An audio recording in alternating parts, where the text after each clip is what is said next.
Hi everyone, hope you're doing well from wherever you're watching this channel, depending on your time zone.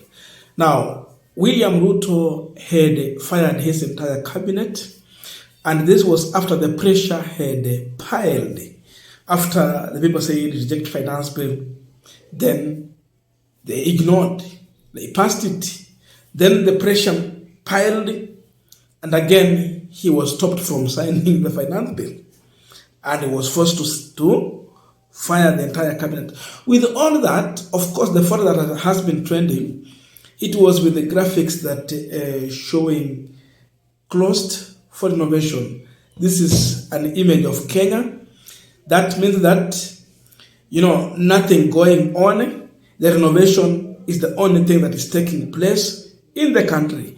As renovation continued, Ruto surprised Kenyans yesterday by announcing his team that is preferring that he nominated to go through vetting, then they get the job back to the cabinet. That list of 11 individuals is the one now that has angered many people in this country, especially going to the individuals that were fired and now they are appearing in the new list.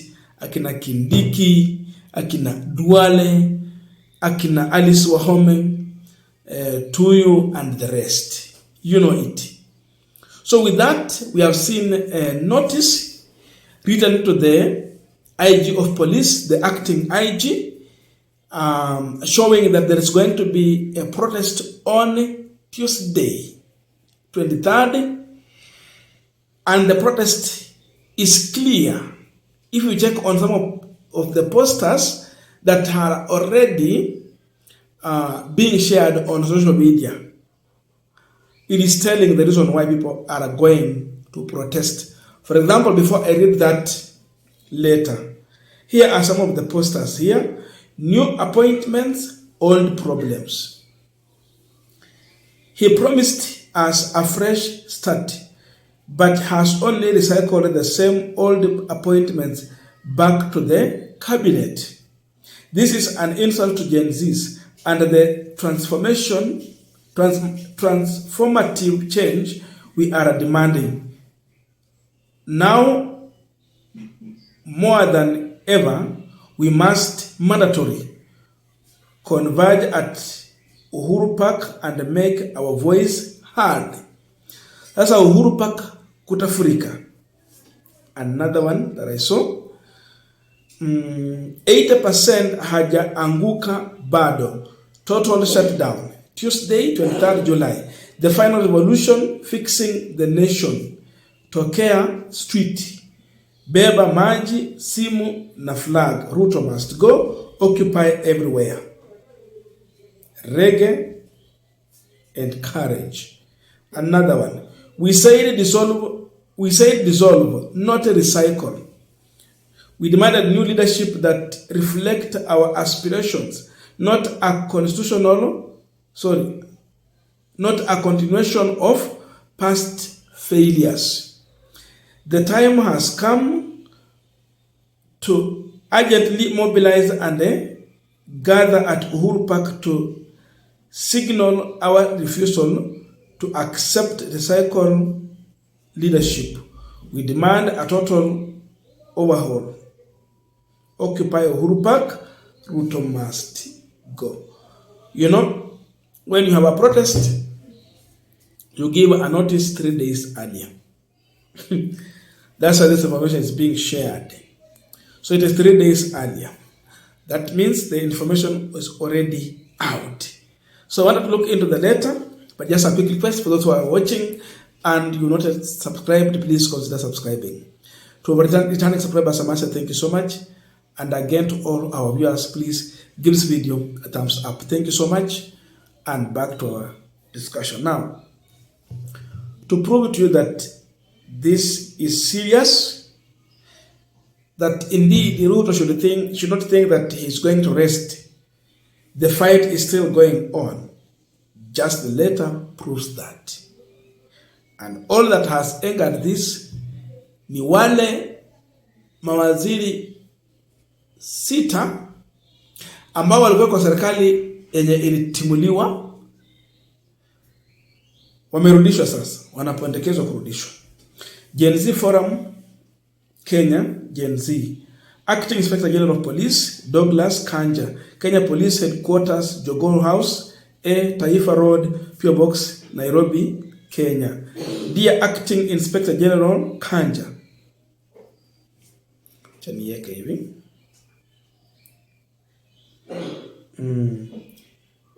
Reason notification for peaceful demonstration on Tuesday, 23rd July 2024. We are writing to inform you on peaceful demonstration scheduled to take place across Kenya on Tuesday, 23rd July 2024. The demonstrations are being organized by a collective of young Kenyans who identify as Gen Z, representing a diverse, non-partisan and leaderless movement committed to advocating for sound, responsible and accountable governance. As a generation, we have witnessed the adverse effect of poor governance on our country's socio-economic fabric. Our peaceful demonstration aimed to highlight the urgent need for reforms and to disrupt the status quo that perpetuates bad governance. We believe that our future depends on the establishment of transparent and accountable leadership that prioritize the well-being of all Kenyans. We understand the requirement to notify the police at least 3 days prior to any demonstration and to provide contact and physical address of organizers. However, due to the nature of our movement being leaderless and amorphous, we do not have designated leadership. We don't have designated leaders or organizers to provide this information. This structure is intentional to ensure that no individual is singled out, victimized, or compromised. We assure you that our demonstration will be conducted peacefully and respectfully in accordance with the rights enshrined in the Constitution of Kenya. We are committed to ensuring the safety of all participants and the general public. We trust that the Kenya Police Service will facilitate our constitutional right to peaceful assembly and expression, and we look forward to your cooperation with them to ensuring the demonstrations proceed without incidents. Thank you for your understanding and support. Respectfully, Gen Z movement. That is the information. Definitely, the protest is going to be there on Tuesday. Sasa is like William Ruto just moved from frying pan direct to fire. The push here, definitely already the opinion has been shaped. It is now reject recycling. So kama Duale alikuwa anasherekea mahali, and I've seen his statement of acceptance, let him know that chuma chake kingali motoni. The protest is still there, and now this protest seems to be focusing more on not accepting individuals who have already served in these ministries, whether they're changing you to another ministry or retaining your ministry. Hey, if Kindiki was thinking that it is now fine with him, he's back to the cabinet. It is not yet over. The protest is all going to focus on do not recycle the old people here back to these ministries. It was going to make sense if Ruto was going to engage more of technocrats. Vile Mheshimiwa Uhuru Kenyatta alifanya. close to more than half of his cabinet was technocrats. Kina Matiang'i, akina the late Magoha, they were technocrats. Na hata wale walikuwa ni wanasiasa, wengi wao walikuwa wanaelewa kazi. So majority of Kenyans anticipated that Ruto will consider more technocrats to help him, because you are not here to solve a political problem. No, it is not a political problem. It is governance problem.